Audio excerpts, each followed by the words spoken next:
Yeah guys, okay, part 3. So I, as promised, painted all the frame, as you can see. I just used up some old black paint that I had. Kind of looks a lot better now. And now I have my track plan up here ready to go. I've put a couple of pieces of MDF, just sat it on the top here, just to see how it's all going to fit.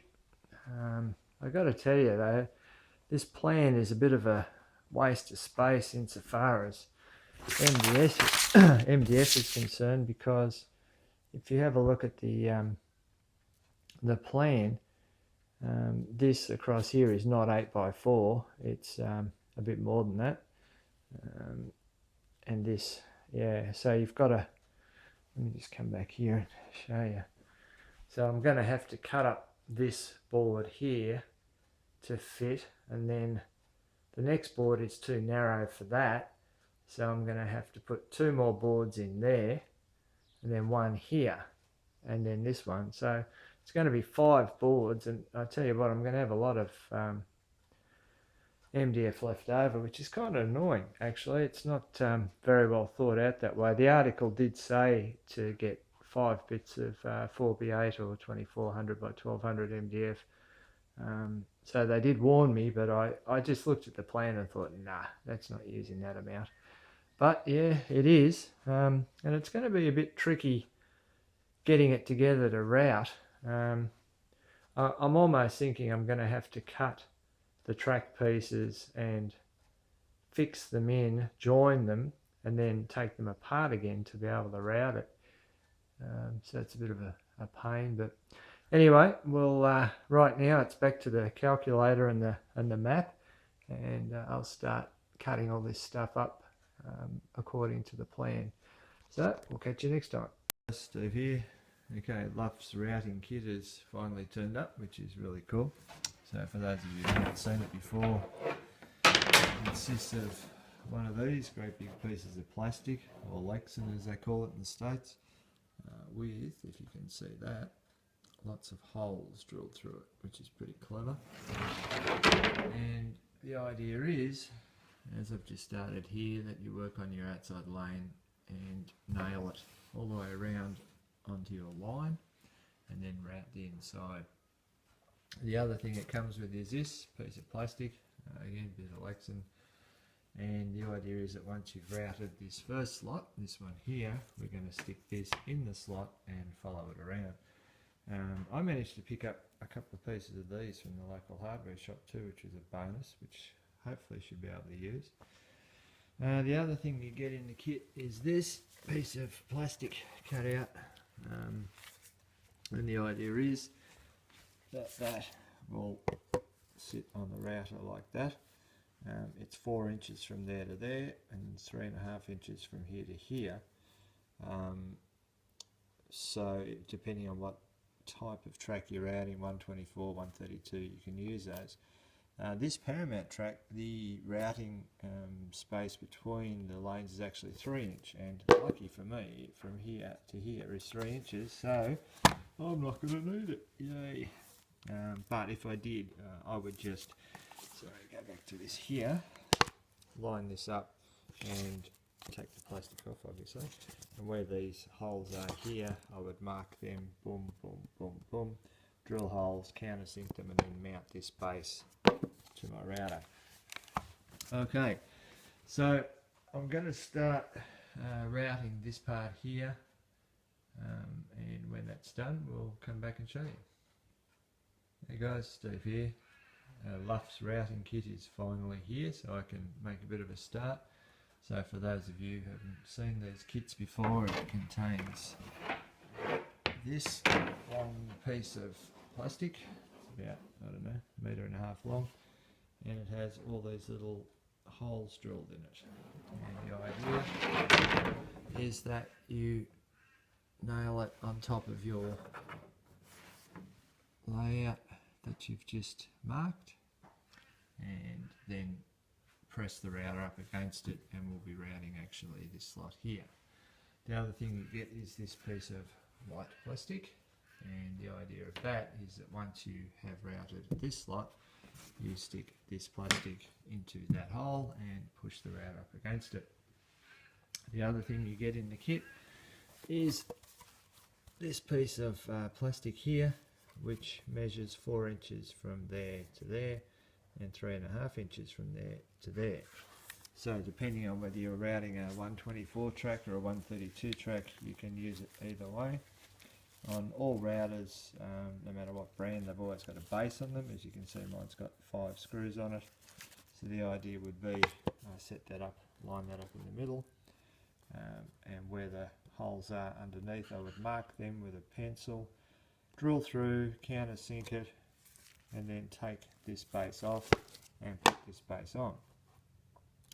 However, the lane spacing on my track is actually going to be 3 inches for 132, and as luck would have it, the distance between there and there is exactly 3 inches, so I don't need the base. Yay! I'm kind of a little bit umming and ahhing about whether the 3 inches is wide enough, and given that it's only usually me racing the cars up here anyway, or at the most me and my son, it's probably irrelevant. I do note that in the documentation for this Paramount track, the author, Robert Schindler, does make reference to the fact he wished that he'd actually made it 3 lane and 4 inches track so they could race more 124s, but again, it's just me, I'm a lonesome here, so it probably doesn't matter that much, but if you're thinking of doing this, it's something you might want to consider. So we're going to start routing here, and when I come back I'll show you what I've done. Okay, so I've just finished routing the first part, as you can see there. Yep. And I actually did route over some of the bridge, but I've now taken it off to do the next part. Yeah, my very first one I made a bit of a mistake here, but you're always going to do that. No matter how careful you are, you will make mistakes, and it's no big deal. That's just normal car body filler, which will harden up and you won't even notice it. So that's that part done. It's not too bad, came up pretty good. The next part I'm going to do is here. So I've used this long strip all the way along there under the bridge. So I'm going to route these 4 lanes next, so that then I can affix the bridge back in permanently and set it all up a bit further. The other thing to note, always have a vacuum cleaner when you're routing, because you get a lot of dust everywhere, and after you route the slot, what you want to do after you vacuum it is go along it with a nail like this, and that while you're vacuuming, and that gets the rest of the dust out of the bottom there. So onward we go. So we've just finished routing underneath the bridge. This one came up pretty well, and just extended it a little bit up the hill there, so I'll be able to join it up there later. A few little rickety spots just like that, but I'm not too fussed about that one.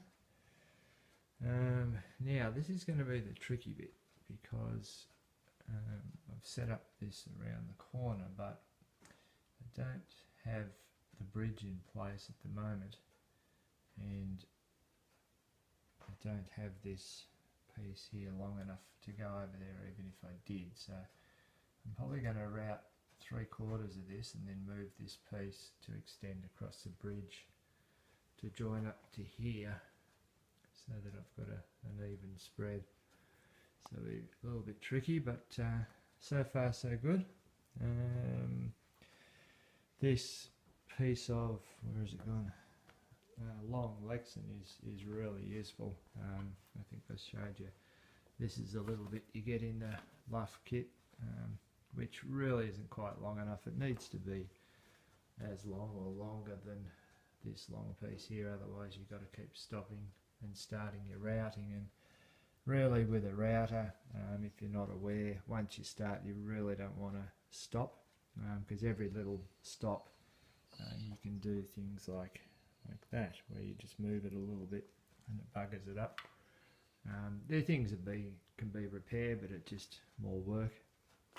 anyway, we'll get on with this and we'll see how we go. Hey guys, okay, so we finished routing. Took most of the day. Yeah, probably about 6 hours to route all this, I guess. Now I'll have to go around and fix the little bits like that and that, where they didn't quite join. It's no big deal. Basically what we do is we will get some of this stuff and drop it in there like that. We're going to put some wax paper over it, sit it in there, and then we put body filler in here, and when that dries, take it out and it'll be good as new. So I've got a few of those to do, and I'll do those through the week. It's getting late on Sunday night and I've got stuff to do for work tomorrow, but yeah, I'm pretty happy with the way it all came out. So I followed my lines most of the way. I routed down to 8mm, which would be more than enough for all sorts of slot cars there.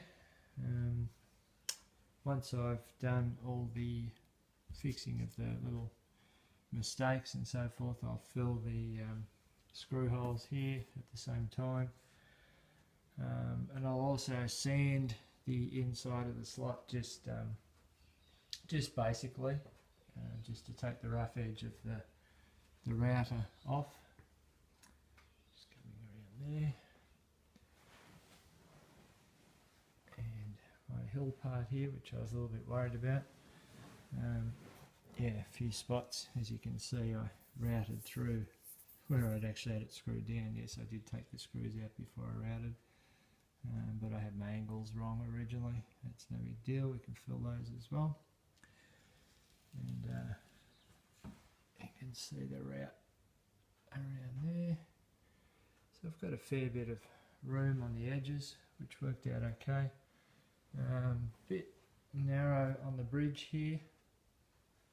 Not too fussed about it because I'm only going to be running the 132s, but I can run the 124s down the middle. This curve came up okay. I was a bit worried about joining that up to there, but that came up really well actually. A bit better than I expected. So there you have it. She's all routed. As I say, I'll do my repairs through the week and sand those back, and hopefully by next weekend I'll be able to countersink the slot and put the paint on. So we'll see you then.